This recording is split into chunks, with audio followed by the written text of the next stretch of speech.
Now let's get right into the matter. Despite the public outcry trailing the recent 230.8% rise in electricity tariff for premium power consumers nationwide, the federal government hinted that it would convert the entire power sector into a single band from the current six, with cost-reflective prices being fully implemented in the next 3 years. What's your assessment of this move? Well, that is the suspicion that many people had. Uh, Many people believe that the government was merely testing the waters by removing subsidy for the band A users. As it is now, and given what we've had the Minister of Power say again and again, he's been complaining fiercely that the subsidy being subsidy regime as far as the energy sector, the electricity sector is concerned, is unrealistic. It's not sustainable. That has been the biggest achievement of the current power minister, always talking about the need to remove subsidy. He rarely talks about the inefficiencies in that sector. The last time I heard him say that the discos were the weakest link in that sector, I was convinced straight away that he was ignorant because I still remember the stress report by Siemens on the Nigerian power sector. That stress report showed that the transmission leg, which is the only leg that is yet to be privatized, it is 100% owned by the federal government. The Siemens stress report showed that the transmission leg is the weakest. But here was a minister saying the discos were the weakest, they've not invested so much. I know that. I'm not saying that the discos have invested sufficiently in the sector, but I will not agree with anyone who tells me that the discos are the weakest link. The transmission is the weakest link. As it is now, the TCN cannot receive up to 6,500 megawatts of electricity if it is generated by the Gencos. They cannot, there's no way they can will it. There is no way they can will it, I repeat. Whereas the discos have the capacity to distribute up to 6,500 megawatts. That is what that stress report conducted by Siemens some years back yielded. But here the minister was saying the discos are the weakest. Probably was misled because it is clear that he does not understand that sector. Is a banker, and I'm not sure that he has read sufficiently about that sector. All he comes out to tell us is, oh, we are going to remove subsidy. Subsidy is not sustainable. Subsidy is this. Subsidy is that. But the truth is, even in the developed world, factories, big manufacturing concerns are supported by way of energy subsidy so that those companies can keep going, so that they can continue to provide employment, so that they won't have to increase the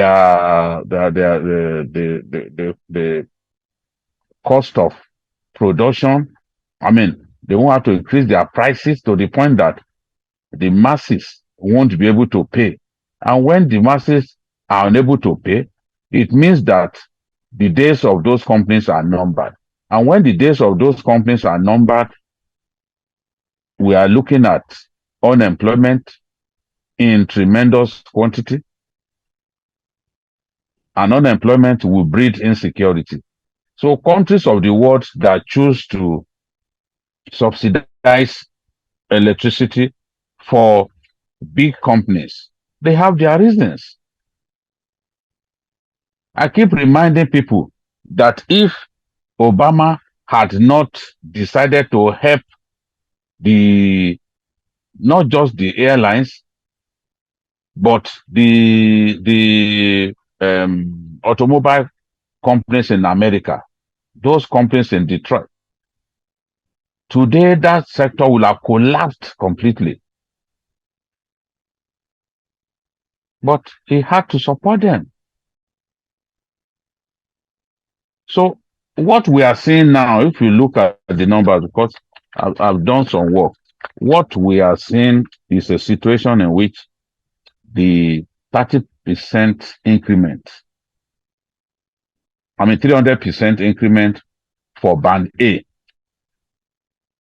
whichever way one chooses to look at it. I understand that government wants to arrive at a cost reflective tariff that will encourage investors to come into that sector. Investors have been reluctant to come into that sector because they keep saying that we do not have cost reflective tariff in place. And in the past, they tried to increase electricity tariff, and the regulatory agencies stopped them.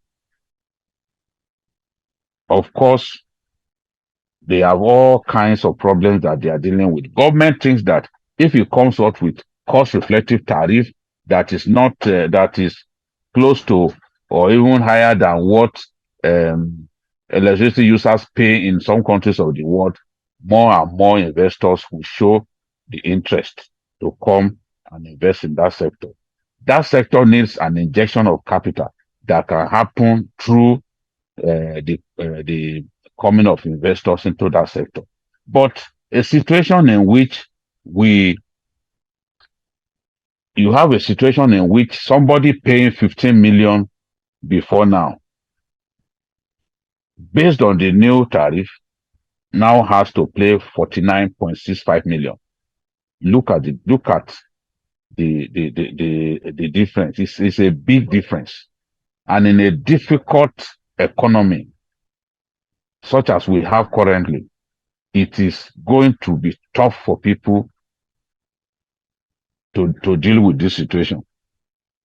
I know that there are areas also that are classified as band A. Band A, people in band A, customers, electricity consumers in band A ought to enjoy electricity for at least 20 hours a day. But I know places classified as band A where people don't get more than 6 hours of electricity in a day. Yet, this tariff will be implemented against them. So moving from 66 naira per kilowatt hour to 225 naira per kilowatt hour is high. That is the point that Nigerians are making. And Nigerians are also saying that the timing is wrong because it's come at a time when people are struggling to live with the removal of fuel subsidy that has triggered inflation beyond levels that Nigerians had been accustomed to. So people are still struggling to live with this, to acclimatize to this tough situation, and then this. At the time when the Senate overruled an increase in electricity tariff some months ago, the argument also was that the timing was wrong. But no one can argue that even now, the timing is still not wrong. No one can deny that at this time, the timing is still wrong because people have not really recovered. And nations of the world introduce subsidy of different types. We cannot say that, oh, we are going to banish subsidy in our country. because a good number of Nigerians are, according to the Bureau of Statistics, multidimensionally poor. More than half of our people are multidimensionally poor. So what really my own argument in all of this is that if people are guaranteed of 24 hours electricity, as we have in the UK, the UAE, Malaysia, Canada, and the rest of them, of course, they will be happy to pay. Yeah. But a situation in which 24 hours electricity supply is not guaranteed, then you do not expect that people will be excited, people will be happy that you have come up with this That's right. new tariff. And the average in the US, the average electricity rate is 15.73 cents per kilowatt hour. That translates to 201.5 naira. So why should electricity be cheaper in the US than Nigeria? Because we are approaching that level now. That's The right. state of Hawaii has the highest average electricity rate of 41.6 cents per kilowatt hour. North Dakota has the lowest. That's a small US state. North Dakota has the lowest, which is 10.23 cents per kilowatt hour. That translates to 126 naira in our Yeah. currency. Again, the people of North Dakota will pay for cheaper electricity than our people. Based on what we have now, Yeah. 24 hours electricity will amount to 5,400 naira per day. That's a total, and that amounts to 162,000 naira per month. This is huge, whichever way you want to look at it. And in a whole year, that comes to 1.971 million. And That is why people are complaining. and this is despite the fact that we are not even able to generate as much, megawatts as expected. But very quickly, let me take this comment and then you respond. That is the point that I made. That is the point that I made earlier, that that minister has not been able to deal with the inefficiencies in that sector. That's right. All he's been talking about is, oh, there's subsidy, subsidy has to go, so this that has to go, that one has to go, and all that. That's what we hear him say.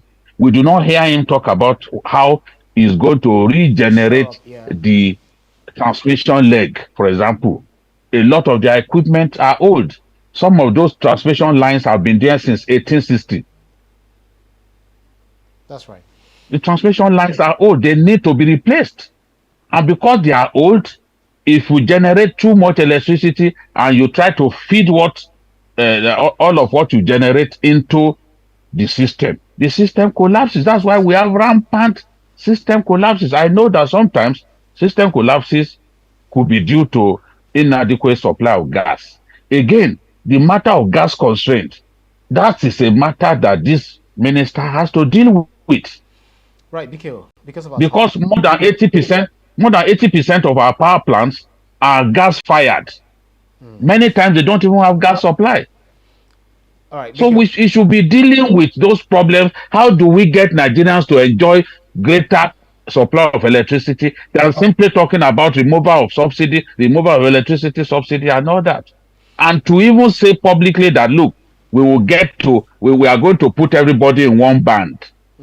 Then it makes it clear that, look, the whole goal is to totally remove electricity subsidy, instead of the story that we are told that, oh, this one affects only 15% of the Nigerian people, where the minister says that their goal is to eventually have one ban. That means he's saying that In no time, within 3 years, everybody subsidy will be gone totally. And then we'll pay So through our nose. then don't bring the argument that is meant, I mean, that to affect only 15% of our people. Let Nigerians know that everybody will eventually be affected. That's right. BK, let me quickly chip this in. Um, Adams Anisha says, "Good evening, sir. Thank you so much for your unbiased state. For your unbiased stand at all times. God bless you, sir." Banji Okesato said, "I'm betrayed by my perception of the Minister of Power. Power supply is at its lowest ebb in Nigeria. The last time I saw this was the year that preceded PMB takeover of power in December 31st, 1983. Nelson Adife says, Honorable Adelabu is not capable of handling the power sector. Electricity tariff hike is already affecting those of us not being the 20 hours electricity consumers. 300% is a scam and should be stopped. We are out of time for time allocated for the first topic. But then let me quickly check this question in, and I just want you to respond to it in about 2 minutes. Could you provide insight into, which you already did, but then could you help us expatiate further into the government's long-term strategy for power sector, including plans to enhance infrastructure, attract investment, and improve service delivery? How do you envision the future of the power sector in Nigeria, considering the current challenges and proposed reforms? You know, what I expect the government to be doing is to focus on off-grid electricity access. That is the way, that is the direction the whole world is headed now. I told someone about an airport in India that runs on solar for 24 hours. And they said, I didn't know, that can't be true. And I told him, go and check. A whole airport that runs fully on solar. There are drones, military drones, that stay airborne for 36 hours and run on solar. So off-grid electricity access is what we should be focusing on.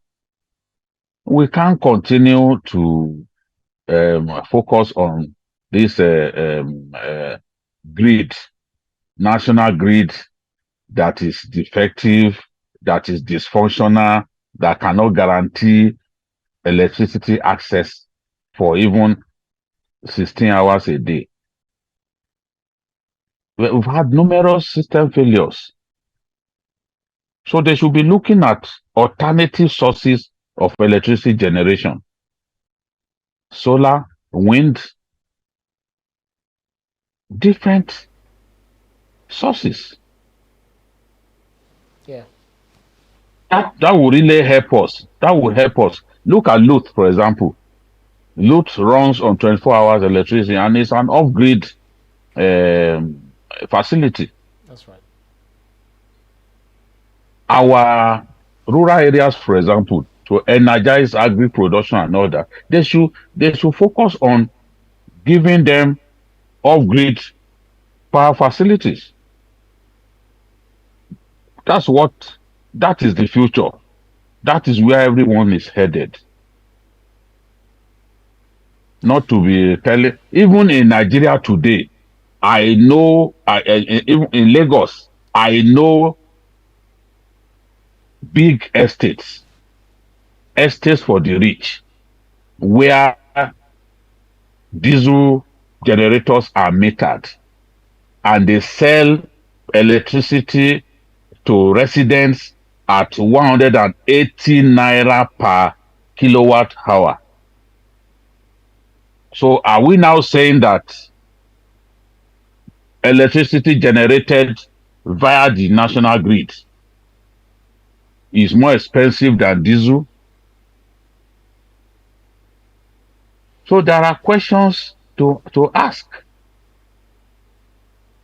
I know that ab initio there had been issues with that electricity sector.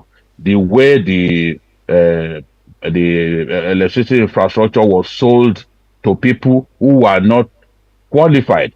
Bankers bought Gencos. They didn't have the experience. That's not how it's done elsewhere. People knew next to nothing about electricity generation. They were the ones who bought the Gencos. And government continued, and they didn't have enough resources. Government continued to subsidize that sector.